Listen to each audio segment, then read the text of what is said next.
بسم الله الرحمن الرحیم. د دویچ لرنن او پښتو د درسونو په جریان کې د جرمني الماني ژبې کتاب A1 Netzwerk نوی کتاب شپاړسم درس لرو. شپاړسم درس دی کاپیټل 5. نو کوم چیرته نور درسونه نه وی لیدلي هغه لاړ شئ تر څلورم څپرکي پورې هغه درسونه ټول مکمل وګورئ. نو دا د پنځم څپرکي لومړنی یا اولنی درس ده. نو راځئ لاړ شو شپاړسم درس چې د پنځم څپرکي اولنی درس ته شروع کړو. دلته دی آلټاګ اونډ فامیلیا یعنی روزمره یا هر ورځنی کارونه او کورنۍ. دلته لرو واس مخت کان یعنی کان څه شی کوي. ordnen Sie die Fotos den setzen so یعنی ترتیب کړئ همدا تصویرونه او عکسونه. اول کان گیت ان دی منزا.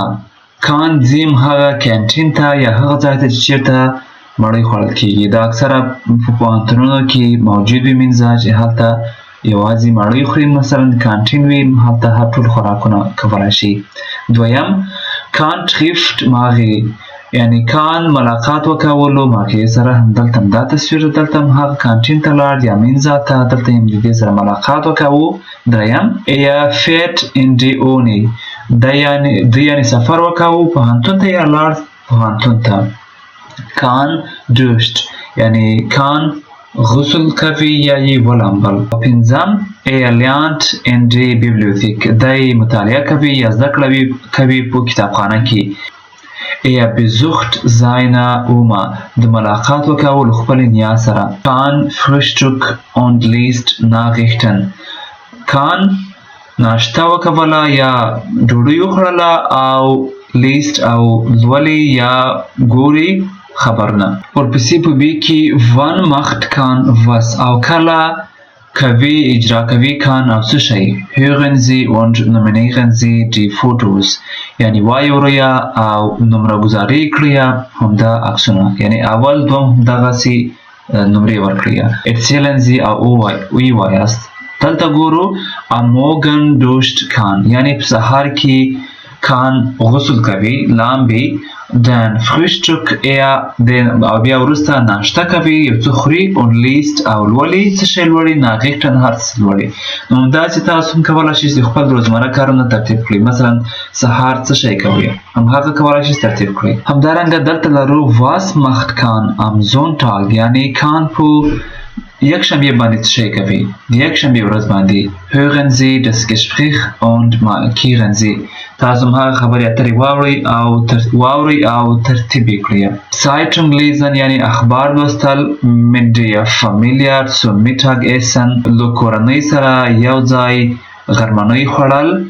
lange schlafen زیات وخت خوب کول. فوتبال spielen فوټبال لوبول. freunde treffen د ملګرو سره ملاقات کول. lernen زده کول یا مطالعه کول. oma besuchen د انا یعنی ملاقات کول. پیتزا essen پیزا خوړل. ماغی treffen د ماغی سره ملاقات کول. in den Supermarkt gehen سوپرمارکیټ ته تلل.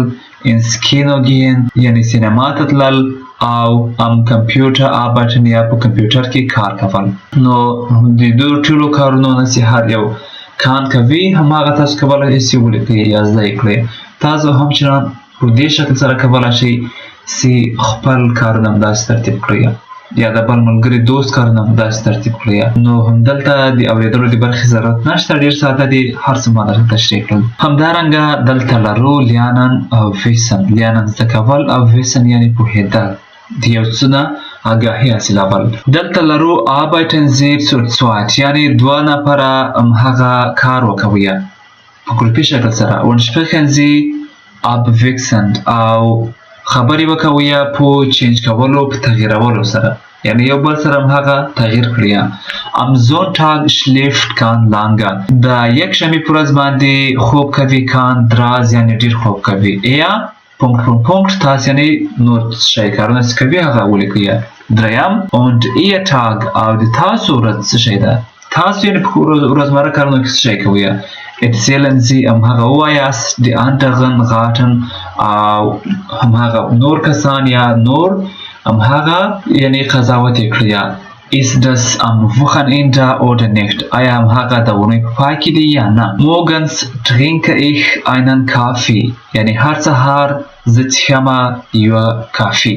Und esse Müsli. او خورمه میوزلي خورمه. Mit Obstlo میوو سره. Dann gehe ich ins Büro. او بیا ځمه دفتر ته. Das ist nicht am Wochenende.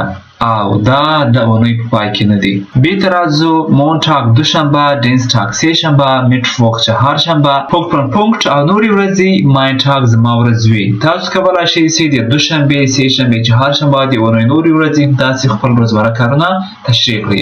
Machen Sie 5 Fotos zu einem Tag. یعنې واخلئ 5 تصویران په یوه ورځ کې. Und schreiben Sie zu jedem Foto einen Satz. هغه تشریح کړئ په یوه جمله سره هغه تصویر، هر یو تصویر. Präsentieren Sie in Gruppen. او هغه خپل یو یعنې په ګروپي شکل سره په یو ګروپ کې هغه تشریح کړئ، هغه وړاندې کړئ، هغه ته یو پریزنټیشن ورکړئ. Mein Samstag ist super. زما شنبه یعنی بهترینه ده. Ich frühstücke یعنی زه ناشته کوم، jetzt خورمه und پونکت او داسې نور څیزونه. نو دا و د همدې درس پای کوم چې د پنځم څپرکي لومړنی درس و، تر څو درسونه دراز نسي. نو د توجه نه مو نړۍ مننه. د نورو درسونو د لیدلو لپاره زموږ د چینل سره همراه یو ځای اوسئ. نو تر بیا پورې ښې چارې، ښه وختونه، ارام مو ماشه.